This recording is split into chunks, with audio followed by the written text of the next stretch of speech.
Well, I didn't really forget. I just didn't do it because you were talking. I didn't want to interrupt you with recording in progress. So, um, did you guys lay down those rules last week? Yeah, How'd that with go? both the boys and good. I mean, I feel like they both really heard me and listened and I really didn't have any issues with them at all for the whole week on that, you So, know, did it we're help only gonna ask them you to get, once kind of thing. sorry, go ahead. As far as doing things when I asked them to, Hmm. they were really they were pretty on point. Lonnie doesn't get to spend much time with them. Um, because he's just got a limited time in the morning before he goes to work. Hmm. So I don't know. How do you feel, Lonnie, that they did you give them any instruction this weekend? No, I haven't seen them. Yeah, They don't get up till around, I don't know, 2 o'clock Till in you're the gone to work. afternoon. So I get more done before 6 a.m. than they have in their lifetime. So Jamie, the stuff that you gave them to do, they did it immediately. yeah. Good. So, I sat so down and chatted with them. And we had a couple of good Bible studies, and we ran into a little bit of trouble with my brother Bobby coming in. I swear it was like the devil was trying to like interfere of with course. our Bible time and teaching this week. And I was like, oh, I was just so, it happened not one time, but two times this week when I was in the middle of like a really good teaching and deep conversation with the boys. Here comes my brother out of nowhere, you know? So it was pretty, the first time I was pretty frustrated by it. And the second time I was like, okay, I'm just gonna literally like hang this up and just tell him I can't hang out with you right now because we're doing a Bible study Yep. and I want to finish this and I really want to like just I had to just kind of lay that boundary. And he was like, okay, well, I'll come back in a couple hours and see you or whatever. So I think he knew I was kind of upset with him from the first time Hmm. that it happened.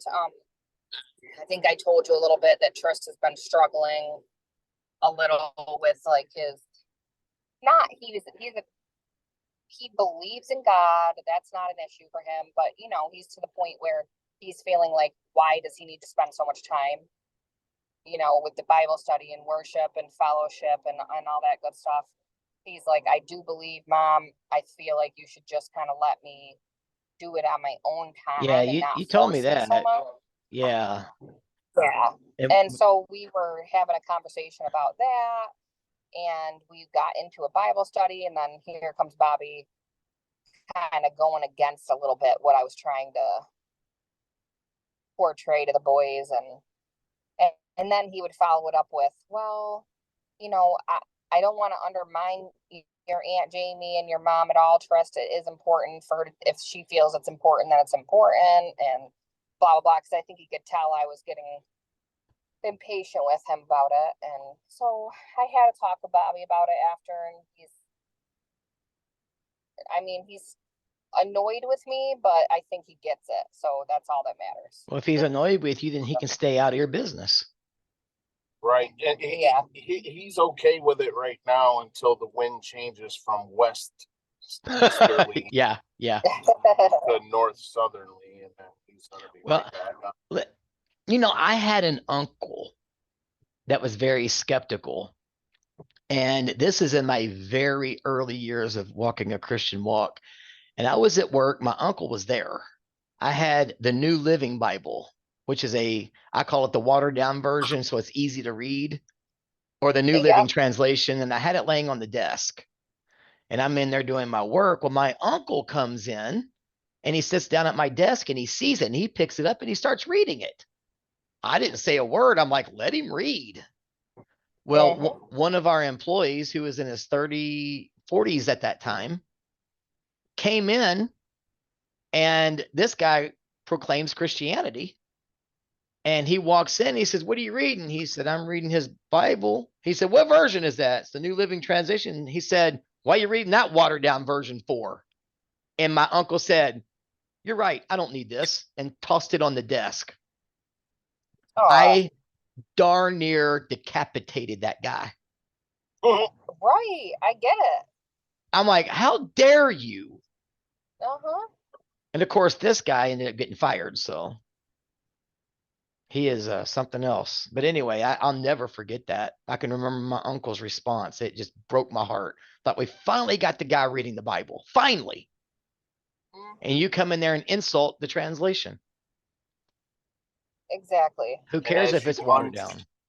As you unsheathed Excalibur. Yeah.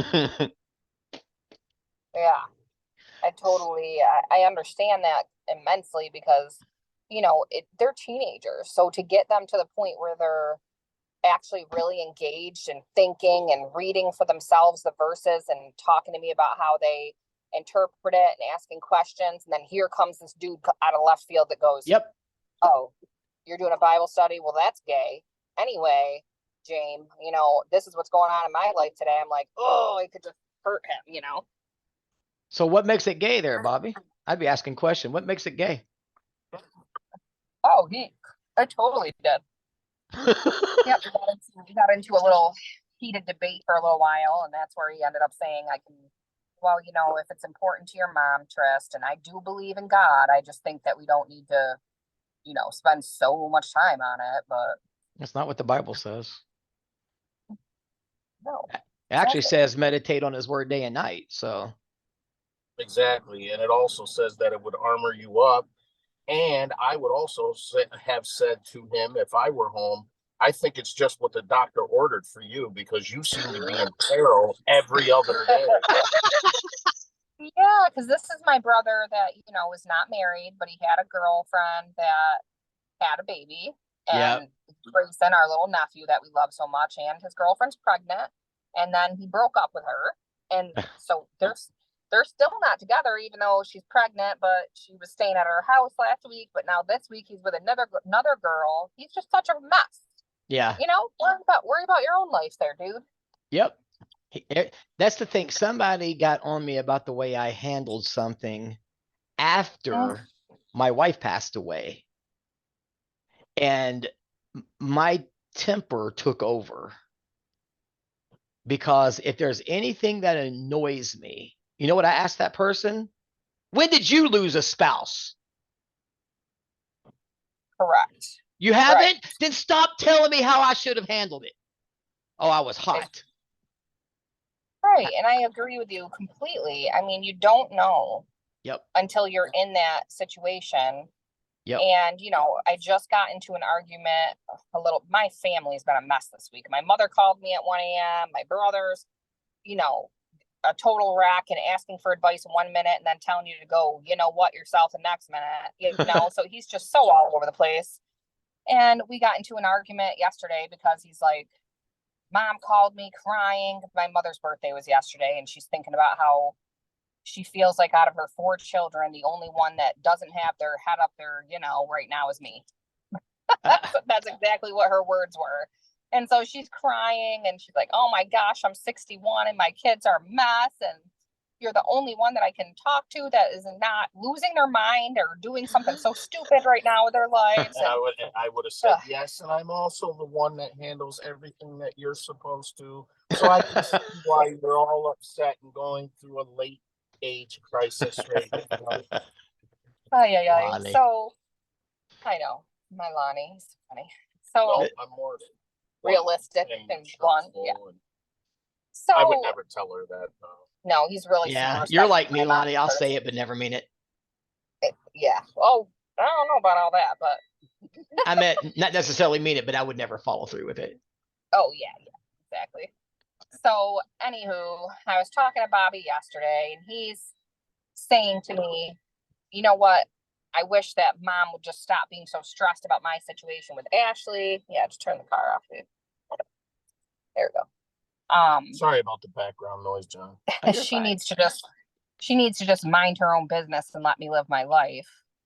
And who said that? Bobby. My mom needs to just mind her business and let him live his own life. Which on one hand, yeah, I mean, is that kind of biblical? Sure. Do I get what he's saying to an extent? Yeah, he's 27 years old. But at the same time, I'm like, listen, dude. you are going to have a baby girl in a few months. And you tell me when she's 27 and her boyfriend leaves her pregnant and everything else and all the same stuff you're doing, that you're just going to sit there and mind your own business. No, you're not. You're going to have a problem. And he's like, it's her life if that's what she wants to do. I said, yeah, okay.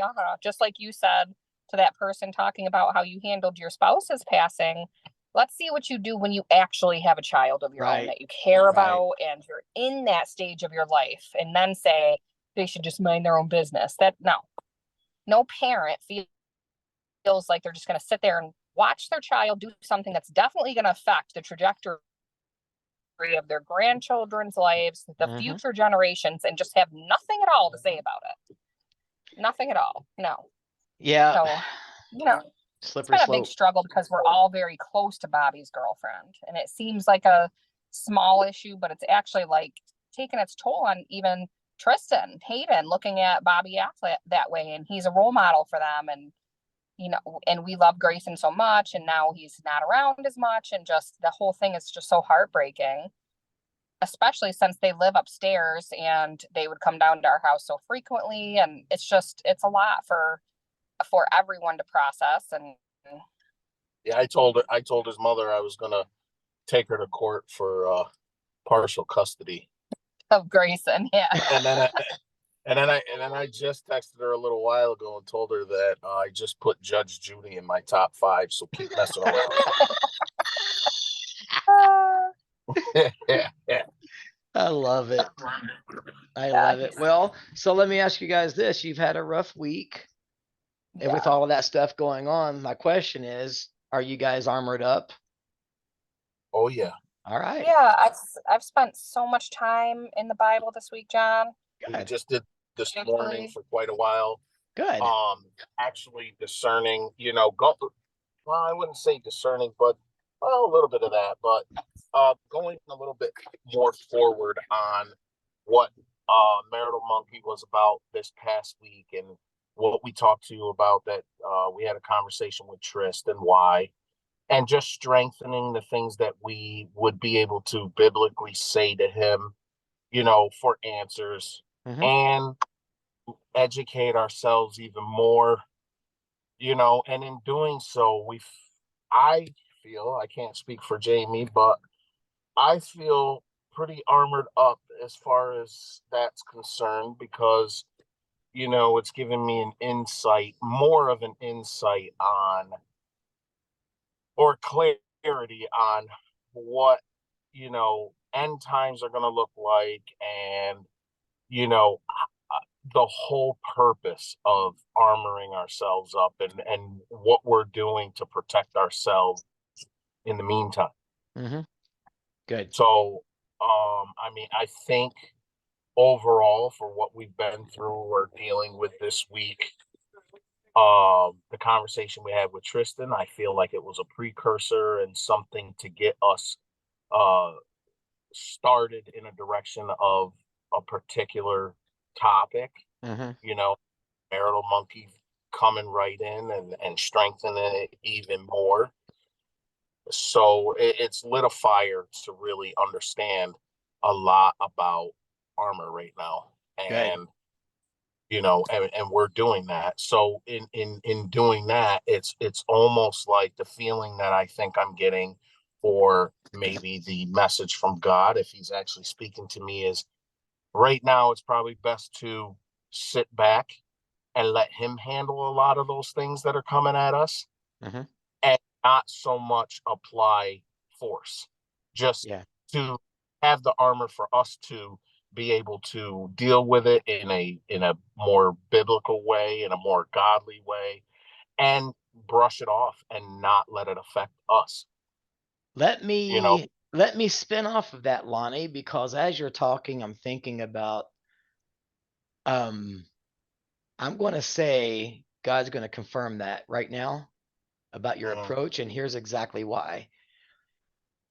When you talk about standing and standing firm, it says so you can withstand the fiery darts of the enemy, right? It doesn't say in that verse, it says stand Um, oh my gosh. One who in the midst of a fight stands firm. Right, It doesn't Yep. say anything about attack. right. It says Or- That's right. stand counter firm. any- Right. It basically, the way I am taking it at this point, and if I change my mind on this, I will let you know, you're armored up and it says the fiery darts of the enemy. It doesn't say anything about a physical attack. So the imagery Right. here is you're standing there, you've got all this armor on, which we are going to talk about. And I love it. Fiery darts, not deadly darts or poisonous, but fiery darts. Mhm. Now put the fiery darts against the Roman soldier armor. It's not going to do much. Yeah, bounce off. Yeah, so you're basically standing there completely protected. Let them fire all they want. All it's going to do is bounce off of you. So that might be in the same scenario you're in. So I'm going to just kind of roll in and say, I'm going to confirm that with you. That God's saying, don't be aggressive. Just kind of stand firm, have your armor on so you don't get hit by a fiery dart that went awry, and let him do the work.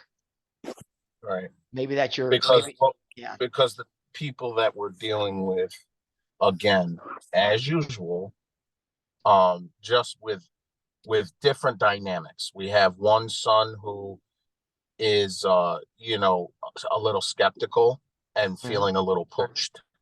We have I have a brother-in-law, or Jamie has a brother who is just right now, you know, going through it. We in one way understand, you know, when he's being truthful to himself, where he's coming from with some aspects, but in others we feel like he is making not only stupid mistakes but grave mistakes at the same time biblically. Like you don't go forth and make these steps and make these commitments and then just walk away from them. So we don't want to support that, and we don't want to push him away, and we, you know, we don't want to get into a heated argument with him about the choices that he's making in his own life because of his age.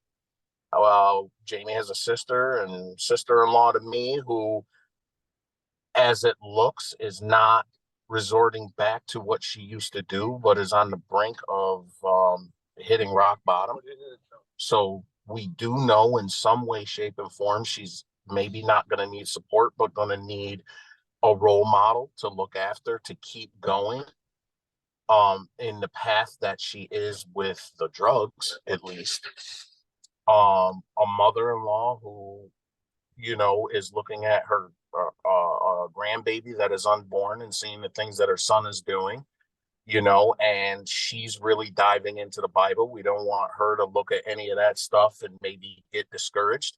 So we have to continue on the same path. So there's so many more. And then Hayden is just literally like not sure what he's feeling, because he was really getting into God with the motivation or the you know, inkling that that's what was going to take to save his mom, and now she's doing what she's doing to hurt his feelings.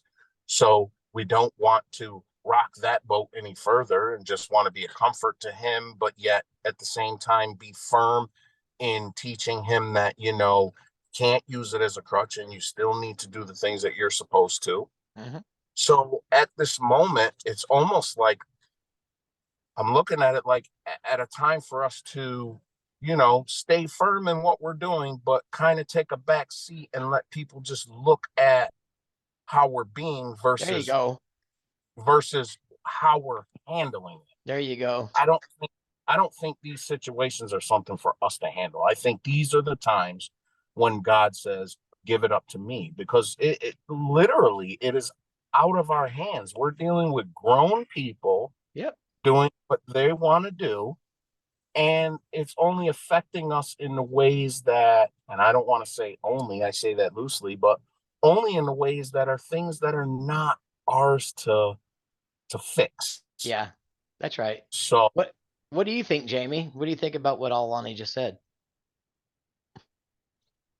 I think it's important right now that we do just lead by example and show the peace that we're getting from putting our faith into giving these situations to God. and show them that being a Christian and being, to my brother in his eyes, were just like, I'm just not necessarily Lonnie, but more me. Jamie, you're turning into one of those like Bible thumping freaks and blah, blah, blah, Who cares? but just show him, okay, Christians, not all of them and not most of them, are as judgy as you think they are. I'm here if you want to talk. I'm just going to keep showing you by example what love looks like and what, gentle but firm boundaries look like, and just hold strong in that right now. I agree with Lonnie 100%. Sweet. And you know what about Bobby? If he wasn't threatened by it, he wouldn't say a word about it. Yeah, I couldn't agree with that more either. I mean, I think he feels convicted and uncomfortable That's right. when we talk about God in front of him. That's right. So, yeah, and I'm glad that you, Jamie, you said the judgment part, because that is the part that I'm trying to avoid. I mean, people, you can't control what people's thoughts are. You can't control how they interpret the things that you're trying to tell them. Yeah. And although I know everything that you say to your brother is in love and concern and care, coming from my standpoint on the outside, like I've said to you before, I feel like it may be, not in my eyes, but in his, coming across as just judgment or telling him what to do. Mhm. And, like I've said about Misty at times, I've said, well, I understand where you're coming from, but she's only going to take that as a judgment. Like, for Yeah. example, you can only see your boyfriend so many times a week, so on and so forth. I know what you're trying to say is you need to put your son at the forefront, but she's not going to take it that way. She's going to take it as, oh, you're trying to control when I can't see my boyfriend. And, I don't think that's the approach to take, because she's still going to do what she wants to do, and it's only going to cause resentment. So to prevent both of us from having that issue, I think exactly what you're saying is the best thing to do. I mean, I've been thinking like that for a couple of weeks now with the whole Bobby situation, because it's affecting everyone, and everyone is expecting us or Jamie to do something about it. Oh yeah, just last night my mother was like, you need to like basically schedule a heart-to-heart with your brother and get his mind right. And I'm like, Mom, do you not think that I would absolutely love for Bobby to all of a sudden see the light and that I haven't had a million conversations with him, Mom? But that's codependent talk. We're not gonna, that is not going to work. No one's gonna sit him down and he's suddenly just gonna go, hallelujah. Oh my gosh, I see it. I see the light. You're right. No. And if we think about it, roles wise, even though Bobby looks up to Jamie more as a mother, until it's something that she's telling him he should do, then it's, you're my sister, and who the whatever word you want to fill in the blank with do you think you are? Yeah. Who is the one by godly rights has the authority to tell Bobby what he should and should not do? Right. My His mother. parent. Yeah. And she doesn't take that responsibility. So that's where I also feel like if we take this approach this way and just armor up so that we understand why we're doing it and what it should be translating to them, whether they take it that way or not, by not trying to fix it ourselves, we're almost forcing them to fall into their own true roles, right, and take care of it themselves, or look at us and say, well, at least they're not telling me what to do. And in their mind, whether it's subconsciously or they're pushing it back, he knows what he's doing. So, his own guilt and his own tests are going to work on him. I don't feel like there's a reason for us to do it. Mm-hmm. We can only do what we're doing. Continue to treat Ashley good. Continue to watch Grayson whenever they need to go to a doctor's appointment or whatever. Support her, support him in ways that are right, and avoid conversations about things that are not right. And there would be his answer right there. Oh, they don't agree with it, but at least they're not telling me what to do. Well, I was told a really cool piece of advice for a prayer that I'm going to pass on to you guys. Do you guys remember the band Kansas? Mm-hmm. In the 80s, remember their singer John Elefante? Mm-hmm. Okay, well, he told me this when I had him on one of my Zoom shows, and before we went live with everybody that joined us, we were just having a chat, and such a nice guy. And he said, "My prayer is, Lord, do not let them have peace until they have peace with you." Mm. And I thought, "Woo, that's powerful." And Yes. so I translated that into my own prayer time and have prayed that over people who are troublemakers or divisive type people, or even those who are just whatever. I just said, don't let them have any peace until they find it with you. So Right. maybe something you can pray. And there's another scripture that comes to mind, and I don't know it off the top of my head, but anytime you guys discuss, whether it's Bobby or anybody else, the Bible talks about how we are to handle the unbelievers when discussing like the Bible or anything like that. It says, do not get involved in foolish and silly arguments, but instead respect them, because in hopes that the blinders that Satan has put on them will come off. So, in other words, if you're going to argue about the scriptures and why he's wrong and why you're right, that's actually contrary to the scriptures and how it's supposed to be done. So it says, no foolish and silly arguments, but be respectful. So just keep that in the forefront. If that opportunity pops up where you guys get to do a little ministry and he gets all defensive, don't fall for the bait. And I think that's good to remember in our marriage too. Like, don't let the flesh allow us in our marriage to get into silly arguments that really have no Yeah, true meaning. yeah, Yeah, absolutely. a lot. But that one was specific to the unbelievers and talking to them about it. Gotcha. Okay. Yeah. So yeah, it still can apply though, Jamie, even though it's not as specific. I mean, there are other ones, a harsh word. Um, a gentle answer turns away wrath, but a harsh word stirs up anger. That's in Proverbs. That's one for you of what you just said. Yes. And you know what? Sometimes a harsh word is needed. So then you have to decide what is the motivation behind what I just said or how I just said it. So Exactly. Jesus wasn't always soft in his approach. So heart motivation is a big deal. Yeah, I agree. So I told you one of my favorite, when Jesus was I believe he was talking to the disciples. I went back and read it again, and it's a little confusing because the people had a son that he was ill.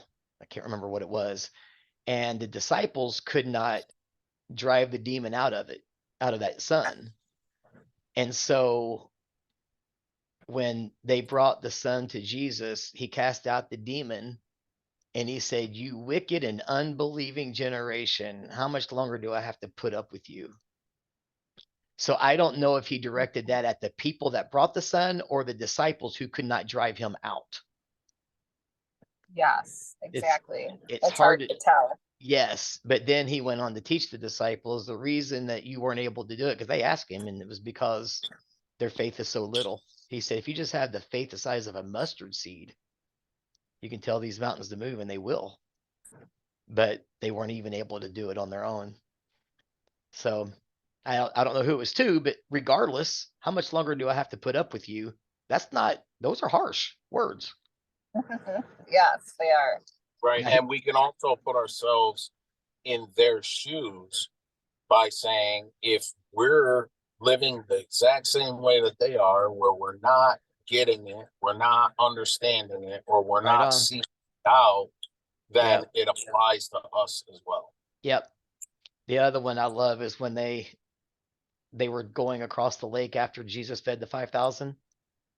And before they started across the lake, Jesus said, "Beware the yeast of the Pharisees." And of course, yeast in the Bible represents sin. And They the were Pharisees were basically good at it. And so when Jesus said that to them, they said, "Oh, we must have forgotten some bread back there. That must be what he's talking about."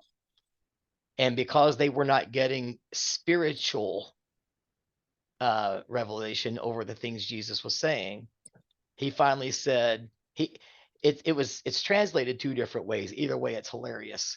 The first one he says, "Why are your hearts so hard?" But that's not my favorite. My favorite is, "Why are you so dull?" Yeah. Right. Dull. He called his disciples dull. Now, if you said that to somebody, "Stop calling me names." No, why are you so dull? How come you're not getting the spiritual aspect of things like marriage? Yeah. You know, Right. And I mean, I think it's appropriate to talk to adults like that who should be much further in their understanding, their sense of responsibility, their, accountability, all those things. Absolutely. Yeah. yeah, You know, in our situation, for us to speak in the same way or even think in the same way that Jesus was when he spoke to them, we're feeding you. We are constantly feeding people around us 24/7, mm-hmm. and they still don't get it. Uh-huh. My sister-in-law, big one. I am supplying new transportation. I am supplying the insurance for it. I am reminding you when things are due on. I am I'm paying it first and then waiting for you to have the money for it. I ask you simply to let me use it. You take my card, and zero response. And if she does give a response, it's in, "Oh yeah, I understand that you could use it, but I this, that, and the third, and da da da da da." And So I'm thinking to myself, I'm literally making it possible for you to function in life, and you can't even take 1 second to help me out. And yeah, so I'm not being prideful in saying I need something in return for doing so. I'm just saying I need your help, show a and little I'm respect. helping Yeah. you in every way. Show a little respect, but she don't. So So I where's the told battle? you the other day, I'm thinking in the flesh. So I'm thinking to myself, or well, actually in the spiritual realm, There you because go. she's controlled. Yeah. But Jamie tried to talk to her and tell her, "Hey, Lonnie really could, when I wasn't around, I was at work. She's advocating for me and trying to get her to set up a time when she could do that." And I said, "No, absolutely not. At this point, I feel like I'm going to go and do it about my own way. I'm not going to say anything to her. And I'm just going to do what I need to do because, you know, if she can't get it, she doesn't get it, then she don't get it. I'm feeding you, but you're getting no nutrients from it. You are getting no benefit. Only Yeah. thing you're getting is the ability to continue to put yourself in positions where you have to come back to us because you can't get out of those positions." Yeah. So, Oops, I lost you. can you hear us now? Yeah, there you go. I said, she's just putting herself in positions where she finds herself coming right back to us for more help. So that right there to me is not revenge, not any of that, just enough for her to one day wake up and say, I keep slapping him in the face like that old, I don't know, what do you call it? Folk, whatever, where people have been saying coin phrases for so long. Don't look a gift horse in the mouth, or don't slap the hand that feeds you. Yeah, bite Well, the every hand. time, or bite it. Yeah. Every time you bite my hand, and I'm doing everything I can to help you out of the kindness of my heart, I don't ask you for anything extra, just the bare minimum. And I dummy it down more and more and more for you, and it still don't work. And then when you find yourself in a position where you can't do anything, you're right back here in it. Yeah. So maybe one day she'll look at that and go, "Wow, I keep treating him in a way where it is just disrespectful and wrong, and yet I still have to go back to them. Maybe one day she'll wake up. I have no idea. Well, here you go. We're obviously battling against spiritual powers and authorities and all of that. And that story you just told me tells me she's as blind as a bat. Satan's got blinders on her. So what do? We pray for God to remove those blinders and ban Satan from keeping them on her. That might take years and years of prayer, but that's the prayer. I'm going to do that for Bobby too. Absolutely, because he's blinded as well. Anybody who's going to mock the Bible and all that, Satan's got their eyes blinded. There are blinders on, and that's what the Bible flat out says. That verse I was telling you earlier is somewhere in, I think it's 2 Timothy, but I couldn't swear to it. But it does talk about so that the blinders will fall off of them. And there are Christians with blinders on as well. So we gotta, and that's a hard thing to do because we can't see the spirit world. We're just told that it's there. So therefore, that's where the faith has to kick in. Faith is how does it go? Hebrews 11, I think it is, where it says faith is the thing. Hope, faith is the. I'm gonna look. The evidence of things not seen. Oh my gosh, I have always struggled with that verse. Anyway, we can't see it, which is why there's faith. And without faith, it is impossible to please him, for the one who comes to God must believe that he exists. Yeah. Now faith is the certainty of things hoped for, a proof of things not seen. That's it. Yes. Yeah, the translation I was trying to go, faith is the substance of things hoped for, the evidence of things not seen. That's where I was trying to go with it. So if we can't see it, that means our faith has to kick in. Yep. So that's where the prayers have to come in. We have to, we have to start really, this is ministering to me too. When you think about people who have issues like a Bobby or a Misty, they're being controlled by something demonic that's trying to keep them in bondage. So we don't, do we really pray, God, help Bobby this, help Bobby that, or do we say, Satan, get your hands off my brother? Yes, that's such a good point, because you know what?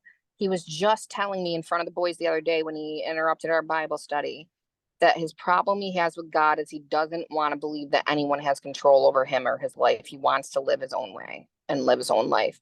Well, something's going to control you. Moment, yeah, and that's what I'm going to talk to him about next time he just happens to start discussing it with me, because hiccups, excuse me. Out of nowhere, one of the things that he always seems to do is he comes, it's funny because he walks into my house and he looks at me and he immediately thinks about faith. And he's like, I know he does, because he always says something like, well, what you just said was some corny Bible verse, I'm sure. Or, oh, you just had your face in your Bible all day again, haven't you? Blah, blah, blah. Because I'll say to him something nice or something that just makes sense for a situation that he brought up to begin with or something. And I don't even mention the Bible. And he just goes straight to attacking me over the Bible, and I'm like, it's on his mind. That, to me, that shows that like he definitely, is thinking about it. So and while it makes him uncomfortable, maybe it's not so much that he doesn't have any faith or he's trying to fight himself or fight his relationship with God, but maybe the Satan does have a hold of him. Oh yeah, no doubt. Definitely. Well, like you don't want to, you say you want to be in control of your life. Well, guess what, dude? You're not. You're not. He's under major conviction right now. That's why he's constantly insulting. It's threatening him. But here's the thing that he's this is the danger that people with that mentality have. Well, I believe in God. I just don't like the thought of anybody controlling me. God doesn't control you. Or I do believe in God. I just don't want to make him the center of my universe because I'm going to live my life the way I want to. Well, that's even worse. Absolutely. Because what he's doing, you're controlled by something. Always controlled by something. Sometimes it's self. Sometimes it's demonic. And sometimes it's God. You get to choose which one's going to have control over you. Right. And we just had this conversation with the boys about how, guys, if you want to see a good example, I talked with Tristan about this after you and I talked last time. that if you want to look at a great example of why having a relationship with God and putting him first is important, even when you feel like it might be pointless because you're a believer and that's all you think that should be enough. Look at Uncle Lonnie, look at our marriage. You know, Yeah. we were doing it our own way, leaning on ourselves, relying on self and our own principles and morals because we're both good people. And we figured, oh, we're both good people. We essentially have the same principles and morals. We love each other. We're good. We both believe in God. We go to church. We tell the boys about church. We pray over our meals. We, you know, I mean, we pray in thanks, not just in when we're in need. We're all good. No, we weren't all good. We were not all good.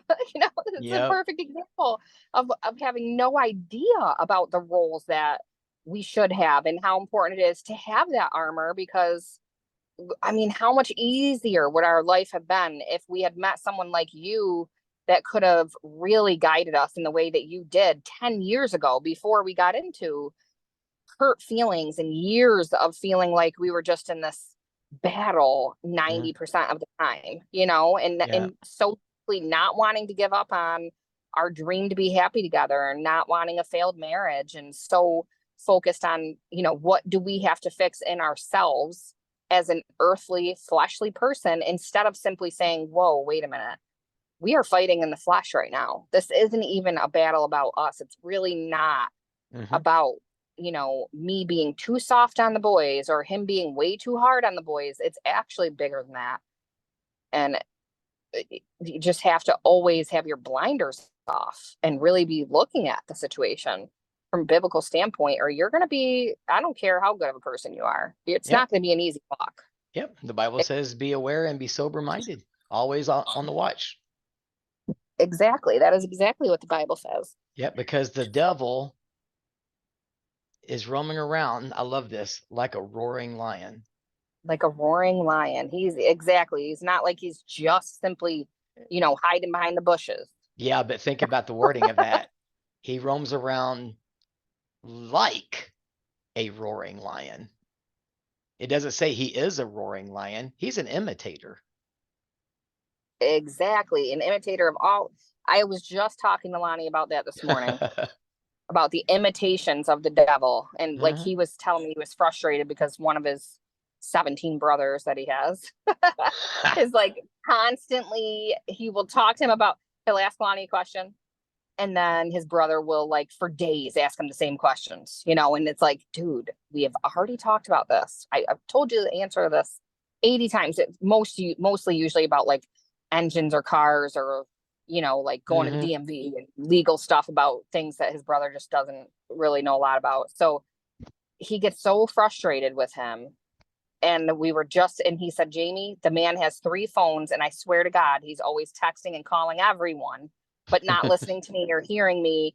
When he asks all these people the same questions and he doesn't feel comfortable, I tell him, let's go to breakfast, sit down, we can talk about it. No, man, I got a lot to do, but can we just talk on the phone about it for a while?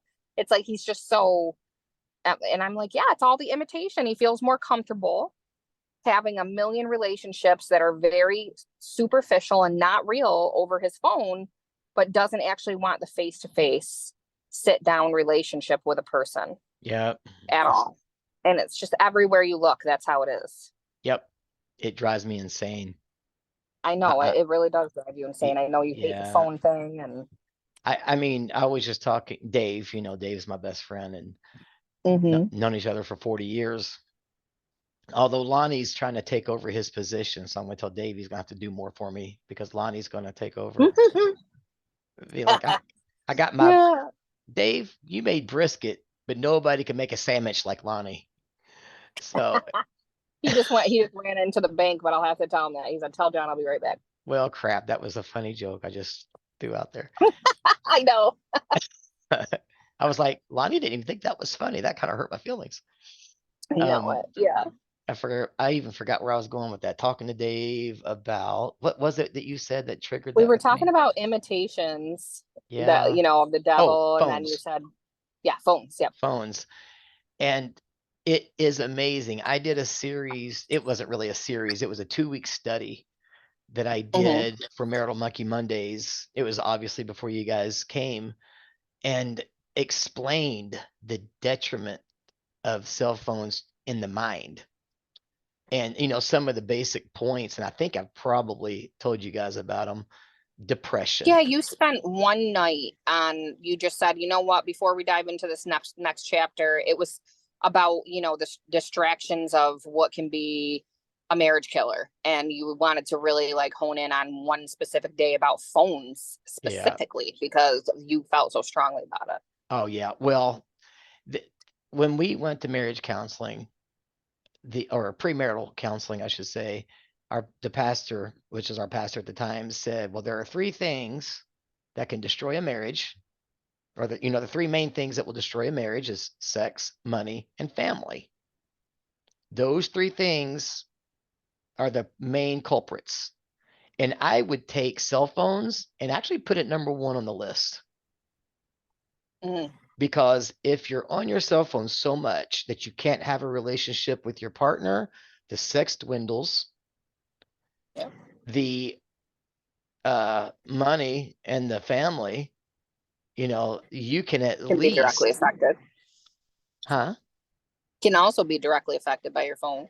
It can be, but those things don't typically intrude near as much as a cell phone. No, none of those three things typically intrude like a cell phone does, because you might have money problems once a month and you might argue about who spent what, but that cell phone's an everyday thing. That cell phone takes place of your spouse, almost to the point to where, like, I even put this in the teaching that I did. I said something like, what would it look like if when you woke up every morning, you put your hands on your spouse like you do your phone? What if you paid attention to your spouse like you do your phone? What if you talk to your spouse as much as you do your phone? What if you value your spouse like you value your phone? What if you reacted as strongly when your spouse was away as if you lost your phone? Why is it we respond so strongly with our devices that are artificial more than we do the human being that you're married to, that has feelings and a heart and emotions? Why are we neglecting that over this stupid device? And the damage it does to your brain, it's mind-blowing.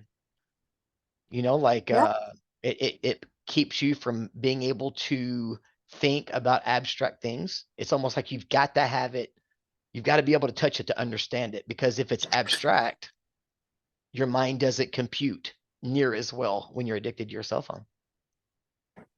Yeah. It's amazing. So I hate them. Yeah, I agree with that. I even read a lot lately, some studies that actually this mom that comes into my work with her son, and I cut his hair, and she's talking to me about how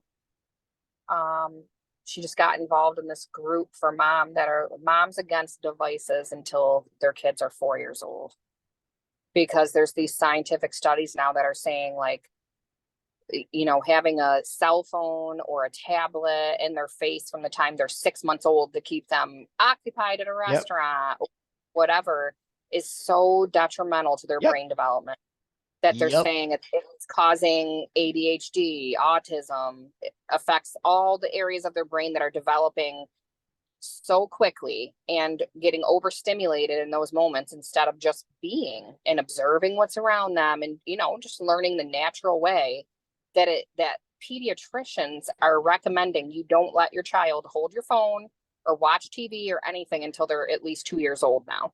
Wow. And then, introducing it slowly, specific types of shows, being extremely guarded and aware of what your children are watching and doing. Yep. And I think I think it's pretty profound, because it is a new world we're living in as far as these kinds of, electronics and stuff are concerned. I know that I never had a cell phone until I was 17 in high school and bought one myself. But Tristan and Hayden had their own phones when they were 11, but they were extremely monitored. Yeah. You know what I mean? But it gets younger and younger and younger. I had a daycare a few years ago before I started doing hair, and I ran a daycare out of my home. Long story short, I can't even tell you how many 1-year-olds had their own tablet, John, and could use it Yep. proficiently at 1 year old. They knew exactly where their favorite shows were. Boop, boop, boop, touchscreen, this and that. Okay, I'm sitting there watching Aladdin for, oh, just give him his tablet and put him in his pack and play, and he'll be knocked out in 20 minutes. Just let him watch Aladdin. Just let him sit there. If you need to get some stuff done around your house, just go right ahead. Just give him his tablet. It'll be told. I'm like, They what is become our wrong with these babysitters. parents? Yep. Yeah, literally. Yep. And that's a shame, because even the tablets, when you're doing that with the kid, you're separating the bonding time between parents and child. Exactly. Oh yeah. I'm not anti-technology. Just I am anti when it replaces and it your dominates you. life. Yeah, Yeah. absolutely. Absolutely. I mean, I can't, and my mom, love her to death. She's 72 years old. Sweet, sweet, sweet. But I talk to her every few days on the phone. And there are times I'm sitting there talking to her and I'm like, Mom? She goes, Are yeah, you there? I'm here. Yeah. And then, a minute later, she'll say, did you hear about blah, blah, blah? I'm like, no. She goes, well, I'm reading it right here on Facebook, that blah, blah. I'm like, so Are you I'm talking to you on the phone and you're on Facebook. And although that's my mother, it still makes you feel like, am I not worth your attention? I know. So in the Godly Strong book, I made reference to cell phones a couple of times. I didn't do the whole right of an entire chapter, but basically when your wife's talking to you, or you looking at your phone or her eyes, that type of thing. And and I came up with a line that I really liked, and I was going to call, and I did call my study of the cell phones this very thing. I deserve more than your divided attention. Give me your undivided attention. Ooh, I like that. I deserve more than your divided attention. One thing that makes Lonnie really upset, that he really struggles with, is eye contact. He does not like it when I say, listen, our conversation is getting kind of heated. Can we please sit down at the table and look at each other and talk? No, James, I don't need to look at you. I'm telling you what I feel, blah, blah, blah. And, he's got his back turned to me, sitting in the car or on the bed, and he's just blah, blah, blah, blah, blah, blah, blah, like yelling into the closet, but not even looking at me. So I walk around the bed and I sit down and I put my hand on his leg and I'm like, can you please look at me? And then he'll get mad, and be like, stop your crap. Like I'm a voodoo witch, and he doesn't want to make me look into, he does. I'm going to make him look into my eyes, and then he's going to melt like butter and just turn into a puddle and die because I'm making him look at, it's something that I'm still working on, even like today, all day. If we're talking in the car, and I'm driving, he almost is never looking at me when he's talking, almost never. So it's something that I brought to his attention a lot lately, that he's like kind of trying to work on a little, but still not that much. Like, it's definitely a big struggle for him. Because I told him, I feel like you would definitely be a lot less harsh in the way you say things to Hayden and the way you say things to me and your delivery. And we always talk about delivery. There's a difference between, like you were talking about with how God talks to his disciples and stuff. Yeah, we can talk to adults like that, but when you're talking to a child, and the Bible literally tells us, do not discourage your children to the point of unhappiness or depression. And they're very impressionable right now. They need our positive guidance just as much as a firm, loving hand. So I tell him all the time, like, I want you to like stop yelling at Hayden from the other room and actually try to like have a conversation face to face. Well, that kind of blew up in my face a few times, when now, if he's really mad, he just will stand in Hayden's face and scream at him while he's like looking into his soul, So then it was like, oh my goodness, this is just kind of not exactly what I meant by that. But yeah, hopefully we're going to keep growing. And I've found, John, that what I'm trying to do is focus a lot more on my prayer and a lot less on talking to Lonnie about things that bother me the way he does them directly, because I don't want to mom him. I don't want him to feel like I'm lecturing him. I don't want that at all. I want us to have order, and I don't want him to feel like I'm like undermining him or I'm unhappy with everything the way he does it. Because the truth is, he acts like this big tough guy, but he really is extremely sensitive Yeah. and wants to be appreciated and respected above all. He That's a wants to be man thing. Yep. yeah, I'm he really telling does. you, you take that away from a man and you destroy him inside. That's a given. I could I really don't want. actually, I wish I could had the time to write a female devotional about what men expect and like. Um, to disrespect a man and take away his, what do you call that? Like almost manhood, essentially, right? Like that. That was the word, manhood. That was the exact word Yeah. I was looking for. It devastates a man. It really does. And the thing is, even the men who have big pride issues and walk around macho, they underneath all that gruffiness, they're sensitive. They want to be respected and loved. They just don't want to show it because they may have been hurt in the past and they've got walls built up or whatever. And society's now trying to teach us that a macho man will sleep with 38 different women a week and you never wrong and I'm the macho guy, and that type of attitude is part of what inspired me to write the book I'm finishing up. Godly strong, because I said, well, it was her ex. You'll see it in the book where it says, a man once said to his wife, I'm the head of the house, you obey me. Well, that was her ex that said that. And that statement made me chuckle. And I said, that's not what that means. And so I started to study it. And that was at the very beginning stages of the marriage ministry. And so I used that example in the book. And the book was supposed to be more for the prideful, arrogant types. But the more I wrote it, the more I realized I need to soften up a little bit, because godly men who really try hard still can learn. And so I didn't want it to make it look like it was aimed at the egotistical maniac. So I've removed some stuff out of it and softened it up a little bit.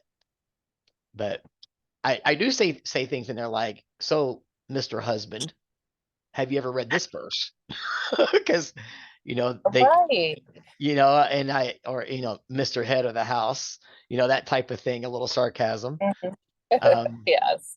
But I think Well, because we all need to be held accountable and convicted a yeah, little here and there, women yeah, included, everyone, our yeah, just the way that we look at things. Like one thing yeah, Tristan is beyond his years in some ways as far as his maturity level, and just, he says some really profound things for the future, for yeah, the way, for as young as he is, and what he knows he wants out of life, specifically children, a wife, to not have sex until he's married, because he holds it it's so important to him. He literally wants nothing to do with sex until he's married. He feels like no one should. He's like, I just don't I even, agree. I don't have, he said, I don't have any desire to have a girlfriend right now, because I have no desire to be looking for a lifelong mate right now. And that's what dating is to me. Yep. Dating is to find the person you want to be with forever. That's right. My daughter did the same thing. Her first boyfriend came at like 19 years old. She went on one date with her best friend, nothing there. They didn't even talk really much after that. She went on another date and married that guy. So she never had a boyfriend, except the man she's married to. Yep. And you must be proud of her for that. It's awesome. I am very proud of her, and he's a great dude. I love him to death. And that's so good. But talking about the man thing, it's hard to find the balance, because if you want to steal the man's manhood and his sense of ego, not in a prideful ego, but just the ego of a man, overrule him. Just overrule him. You know why that's such a hard thing? Because God built leadership into us. And when you're trying to lead and you get overruled, you're robbing the husband of his role. When you disrespect him, you're robbing him of what men love to have, to feel valued. So in those two simple things, override them and disrespect. You do that, you can crush a man. Absolutely Yeah. crush a man. There's a third one too that I had, but now I don't remember what it was. Oh yeah. And you said the reason I thought about this is because of what you said. And I I've even told this to Tanya. Tanya, I have a mom. I don't need another one. Mm-hmm.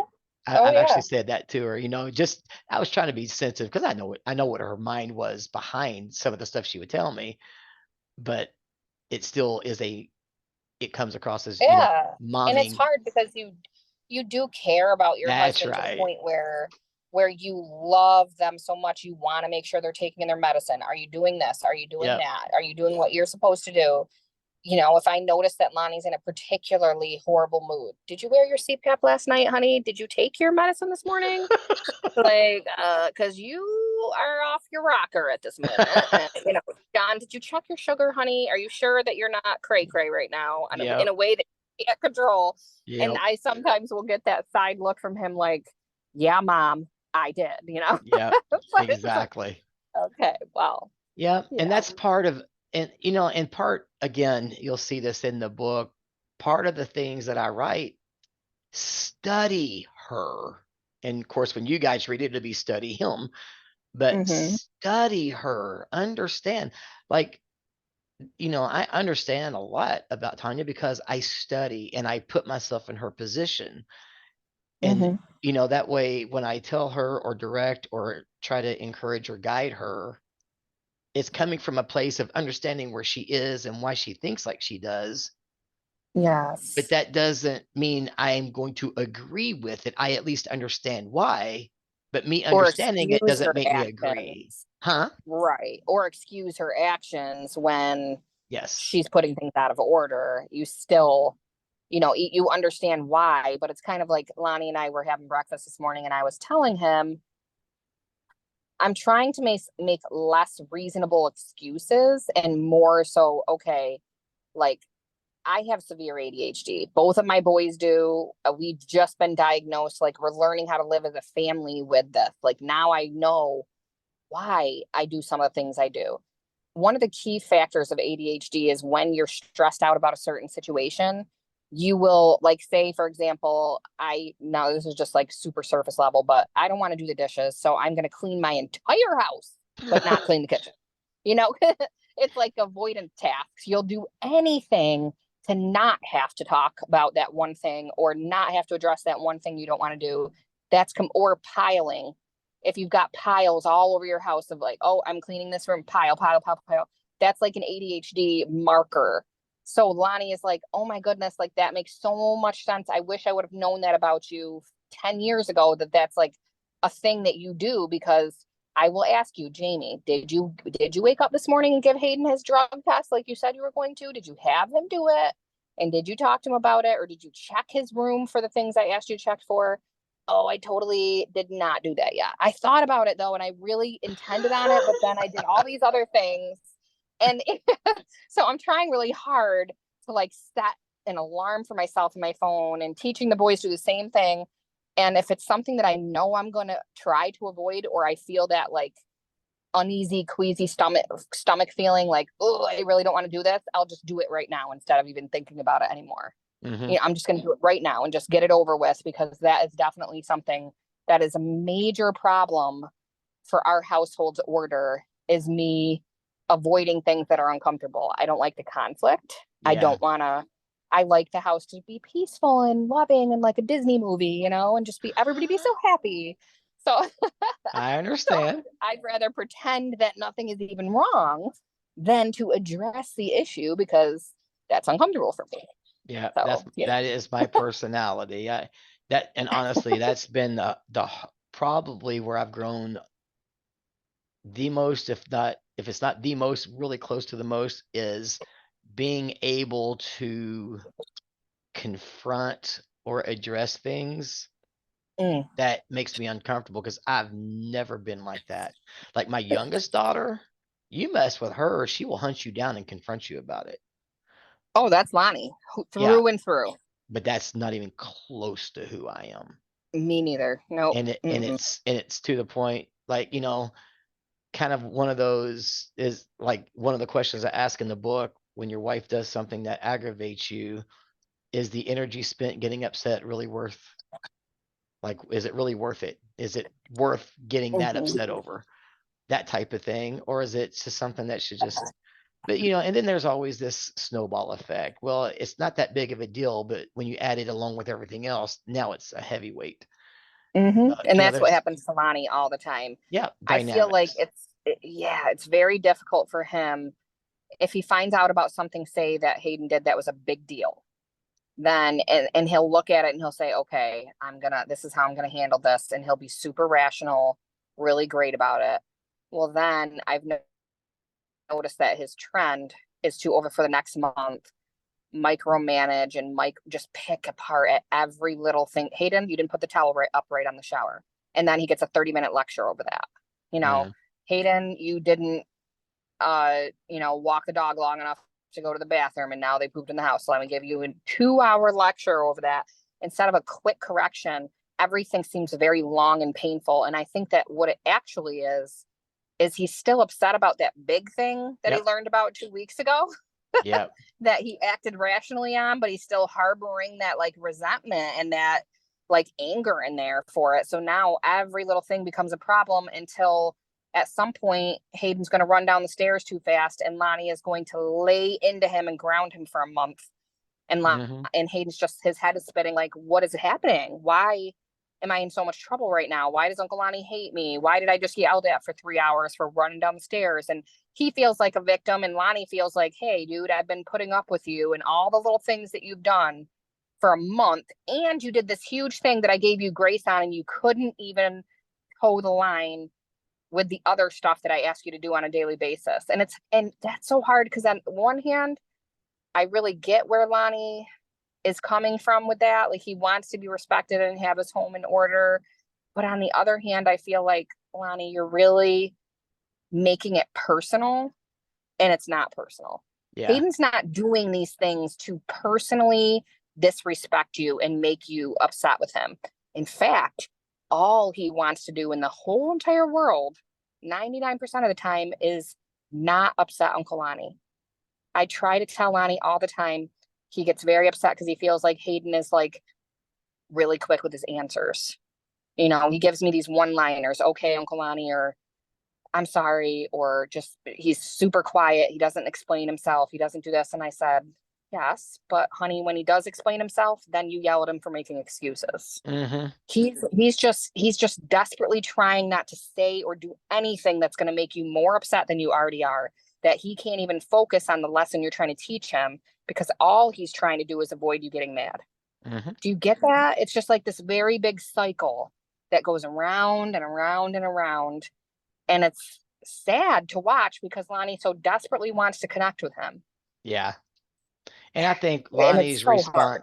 I think Lonnie responding like that is also probably coming from a place of hurt because he wants that with Hayden and he doesn't know how to break So through. badly. So he's so frustrated that he responds in a not so appropriate way. And you know what? Yeah. That only means it might not be the best approach, but at least it means Lonnie cares enough that he wants to reach That's what I him. tell Hayden all the time. I Yeah. tell him that all the time. Honey, I know that he may not always do it in a way that I even approve of or you do or any of that, but you got to understand how much Uncle Lonnie literally, he loves you so much, Hayden. Like, you're his own child. He would do anything for you. He lives for you. He's so invested in your guys' relationship that he has those strong emotions because his emotions are strong for you. Yep. And I really want you to understand that, so hopefully with time, I'm so happy that Lonnie was saying, here he's coming. So happy that Lonnie was saying about just kind of taking a step back too and just laying more on just the praying for people, being still, because I think that could help a lot with the kids too, not just Bobby, not just, like, obviously we have to be more intentional with the kids, right? But we do have to also understand when we can simply just get out of God's way. That's right. Now, why did you change subject so fast? You were blasting Lonnie. Go ahead and finish it before he gets back. No, he's there. Oh, I'm sorry. I didn't know I didn't see him get back in the car. I'm kidding, Lonnie. I was just messing. Well, there is and I think it's honestly, it's one of my favorite stories. And it was so funny. I'm studying for a marriage class, and there is a really cool story about, oh, you know what? I might have to go back and look. Nah, I better not. I'll end up rewriting the whole book if I do this. I was doing I'm serious. I keep thinking of stuff and it's slowing me down. But Oh yeah, I know. I was doing a study on Ephesians 5 being the head of the wife, blah, blah, blah, blah, blah. And it led me into rocks. And I started looking up other reference verses with rocks. And so it's interesting. It led me to Matthew, and it was talking about when Jesus said, who do people say that I am? And they're like, well, some say you're Moses, some say you're Elijah, and all of that. And he said, well, who do you say that I am? And Peter said, well, you're Jesus, the Son of the living God, the Messiah. And he said, upon this rock, Petra, I will build my church. And Peter's name was changed. It also means rock, except in pebble form. So when you put a bunch of those pebbles together, you get a Petra rock, a boulder. So I was finding that fascinating. And it was the next verse. After Peter said, you are the Messiah, Jesus said, upon this rock, I will build my church. Now I have to go and turn myself over to be brutally murdered. And Peter said, oh no, I'm not letting that happen. Jesus turns and says, get behind me, Satan. Exactly. In the very next verse. And that's why I have said, it doesn't mean you can be demonically influenced as a Christian. That proves it right there. Number two, even though Peter's heart was to save the life of his friend, he got in God's way. And when you get in God's way, you are demonically influenced. It's right there. Wow. Yeah, that's so true, John. So, and I mean, the path of good intentions, we've all heard that a million times. Go to Proverbs. I love Proverbs. Blessing your neighbor early in the morning will be taken as a curse. It didn't say blessing them was a curse. Blessing your neighbor early in the morning. So there's a context there. Just because it's a blessing, if it's inappropriate or mishandled or whatever, it can actually be a curse. Take the cell phone. Is it bad in itself? No, it can be a blessing. I want to call my mom from the road just to say hi. I can do it. That's a blessing. I call my mom at 3 a.m. to say hi. It's a curse, or taken as a curse, because it's inappropriate timing. It's inappropriately used. So it says anyone who blesses their neighbor, or I think it may say loudly blesses their neighbor in the morning, early in the morning, it will be taken as a curse. So even the most precious of things can be taken as a curse. And don't you think that that's probably, maybe I'm misinterpreting this and you can tell me if I am, but do you think that that's probably more of a parable, like almost like just warning you that, hey, when it comes to the literal timing of you acting enthusiastic about your neighbors, they're not going to appreciate it if it's early in the morning. It's not going to be well received by the person you're doing it to. Not necessarily that you're really cursing them. Obviously, if I wake up in the morning and say, Jesus, please look over Susie next door who's having a heart problem and blah, blah, blah, I'm not sending a curse on her, Right. Well, but Jamie, the book of Proverbs is a principle book. It's not a literal book. So when it says, yes. Yeah. So when it says, when you loudly curse your neighbor, the analogy in principle it's making is walking over with the bullhorn at 4:30 in the morning and screaming at your neighbor through his windows, I just bless your day in the name of Jesus. It's going to be over there early in the morning, mowing their lawn at 4 o'clock. Right. Just wanted to help you out today. That's right. It will be taken as a curse. It'll be taken as a curse because of the context of it. So that's what I'm saying. Even the verse seldom set foot in your neighbor's house or they will hate you. Don't overstay your welcome. Don't just act like you live there. They need their privacy. It's their home, etc. That's right. It doesn't mean my neighbor next door. I mean, it's a principle book. If I'm going to I don't know, let me think of somebody. Well, love every stranger as your neighbor. It's just talking about everyone, people in general. Exactly. Right? Exactly. But if, if I go to, I don't know, pick somebody, let's say my minister at church that oversees me and all of the life groups in the class that I teach out there. If I went to his house, he'd probably love it until I showed up the next day, and then 2 days later, and then 2 days later, and then 3 days later, and then 1 day later. Yeah. He's going to get really annoyed with that. Mm-hmm. And that's, you just have to read the Bible with common sense. And, people take things so literal sometimes. No, it says it's telling you seldom set foot in essentially in anybody's house, or they'll hate you because, like you said, we want our space, we want our privacy, we want structure. And if somebody is always there, it's going to get really annoying really fast. Yes. Hey, now that we're talking about this subject, how do you have to leave soon, John? Do you have like a few minutes for me to ask you? Yeah, let's see. All right. I have 14 minutes till my next session. Okay, and do you want to go and we can talk another time about? Oh no, go ahead. Go ahead. Let me set my alarm on my clock for 10 minutes because I like to go get more coffee. 4 minutes for your coffee break. Exactly. Yeah, it's 3:46. Okay. Hold on a second.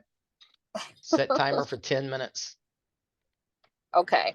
Okay, so I lost the little spit thing on my microphone too, but go ahead. I disappeared, but go ahead. Okay, no problem.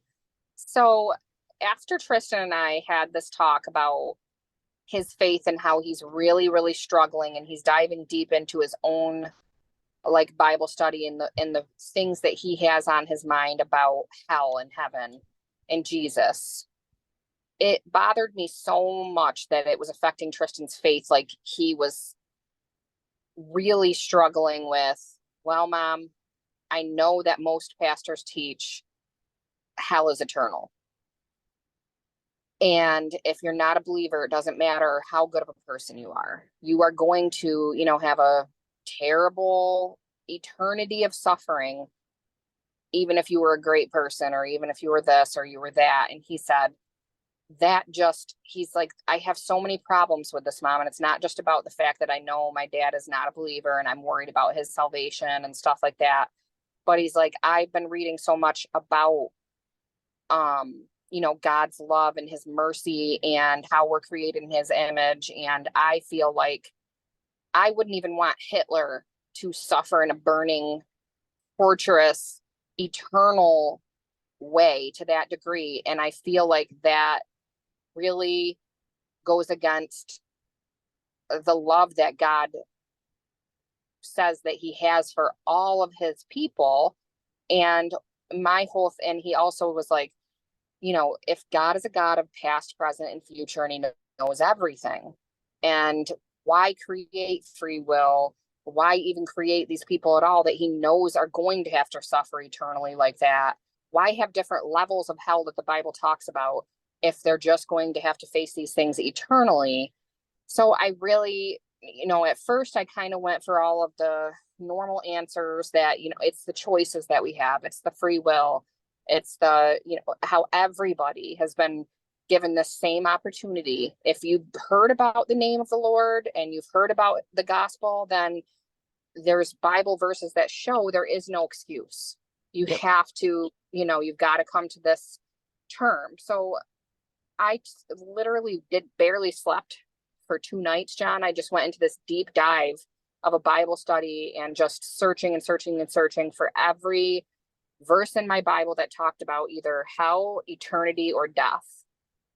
And I really was like, I need to talk to John about this because I know that you were very much, passionate about what a lot of churches teach about marriage and the misconstrued way that we show marriage and why, and our reasons for divorce and all that kind of stuff, and how deeply you went into that, and how you do feel that there's a lot of things we teach right in church that are not the case about divorce. Yeah. Well, so the only thing that I could find that really spoke directly about an eternal hell was, I think it's like Romans, not Romans 5:21, but another one, Romans 3:23 or something, that says specifically, nope, I'm lying. Hold on, back up. 3:23 is all have sinned and fall short of the glory of God. Yes, that one. The That they wages will of come sin to is death, death. right? Yes. So the wage for 6:23. sin is death. And then I went, thank you. And then I went and I looked up like the Hebrews or the, Greek. The Greek definition for death in the Bible. And it was talking about, like physically losing your bodies and having separation from your soul to your spirit, or your soul to your body and everything. So I'm like, okay, so basically what we think of as death. And then I was reading in Revelations, like what's going to actually happen during tribulation, during the third judgment, and all that kind of stuff. And I found that the only thing that it really says about eternal hell are two things. One, that Satan and his army will go to spend an eternal fire, and they will experience eternal suffering. But what it says for people is that the non-believers will be cast into the lake of eternal fire. It doesn't say they will suffer eternally. It says they'll be cast into the eternal lake of fire, as in the fire is eternal, is how I interpret it. What are your feelings about that? Do you think it's even a possibility? And the reason that I'm so passionate about this is I feel like it is so true that so many Christian or non-Christians don't even want to take a look at Christianity at all, because they feel so strongly that an eternal hell is such a cruel concept that they don't want anything to do with Christianity at all. And what if it's possible that that's not true, and we are turning people away from Christ by teaching something that isn't true, and we are sinning in this grave way when that's not actually the case? Yeah. Well, on the surface, first of all, the eternal lake of fire was not created for people. It was exactly created for Satan, false prophet, and the beast. But here's the problem. Sin has to be paid for. And this is the way I explained it to my non-believing friend that's starting to learn how to believe a little bit. And I said, if you had a house, I don't know if I use car or house, but let's just use house. Okay. I'll walk up to you guys. Let's say you owe $400,000 on your house. And I hand you a check that says to Lonnie and Jamie Bishop, care of whatever bank, $400,000. I just provided you a way to be debt free. And you take that check, look at me, rip it up in my face, and throw it in the garbage. Whose fault is it that your house still has a lien on it? It's your fault. You were given the opportunity to have your debt paid. Well, that's exactly what Jesus did. He paid our debt. But if we don't accept that and we throw the check in the garbage, it's our fault. And when they say, things like, would a loving God really do that? Why are we focused on that? Would a loving God send his only son to get brutally murdered? Well, I agree with that. And so does Tristan. Still a believer, and I told him flat out, I said, honey, I think what you need to do is focus on your faith and the love and Jesus and what he's done for us, and be thankful for that, and live by his word, and not focus on hell. It's like all encompassing in your mind right now. But on the other hand, I do. And I told him, listen, you believe Jesus died on the cross for you. You believe that you want to live in the way that he told you to. You're baptized. You pray every single day. You want a personal relationship with God. Tristan, if you don't believe that hell is eternal, that isn't going to send you to hell. There are many things in the Bible that people have little spits and spats about, like, oh, I don't think, this is literal, or this is literal, or this is. No, if you've got that fundamental, if you got the fundamentals right, everything else is just the details. Well, here's the trick, Jamie, because we are going to run out of time in a second. Yes, I know. Here's the trick though. Okay, so and in my studies, it's Mhm. really, really interesting, and I've learned how to research the Greek better than I used to. So and I haven't studied this part of it since I've learned how to read the Greek and research Greek words more than I Mhm. used to. So this was more of a surface study in the Mhm. Greek because I didn't know how to read it and study it. When you go to like the Sermon on the Mount, blessed are the peacemakers, for theirs is the kingdom. Is that right? Is that, well, whatever. For theirs is the kingdom. Uh-huh. Okay. The kingdom of God and all that stuff. That doesn't always mean heaven. Right. Gotcha. Yes. So then you have to figure out and discern. Okay, so blessed are the peacemakers, for theirs is the kingdom of heaven. Well, that doesn't mean that it's eternal heaven. That could mean the kingdom of heaven here, because your will be done on earth as it is in heaven. So now we're not in near the paradise that heaven is by any stretch of the imagination. But when God's presence walks with you, you're experiencing somewhat the kingdom of heaven at that point, right? So there is a kingdom of heaven on the earth. That's when you have to discern it. So then when you take the topic that we're talking about, universalists, they don't believe anybody goes to hell at all. And Yes, I quite, know. I went through the 4 different ways of, yeah, yeah. and Yeah. quite frankly, hell isn't the lake of fire. It's 2 different places. Hell is the Yeah. grave, or even Mhm. a holding cell type place. Because if it's the eternal lake of fire, is where you end up. There's my alarm. Hang on real quick. Mhm. If you look at it like that, it says that no one's there. The first to be cast into that would be Satan, the And false his prophet. army. And Yes. yeah, well, that means there's nobody there right now. Mhm. So, but when people die, the soul automatically departs the body. So it's got to go somewhere. For the non-believer, that's where the hell comes in. But here's what people say that I actually believe: that punishment is not the eternal lake of fire. The punishment is being separated from God Separated from God. Exactly. for So eternity. So yeah, and it's, I believe in that too, but I also think it is important to look at the fact that Jesus even said, he came back in the flesh. And it says that when we're baptized, we are born again and come back in the flesh as a newly born right, believer, right. just like Jesus did.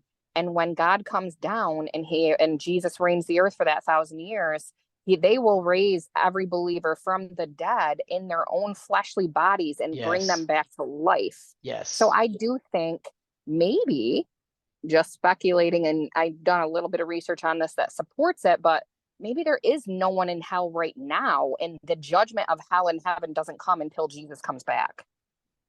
Maybe they're all just dead in the grave.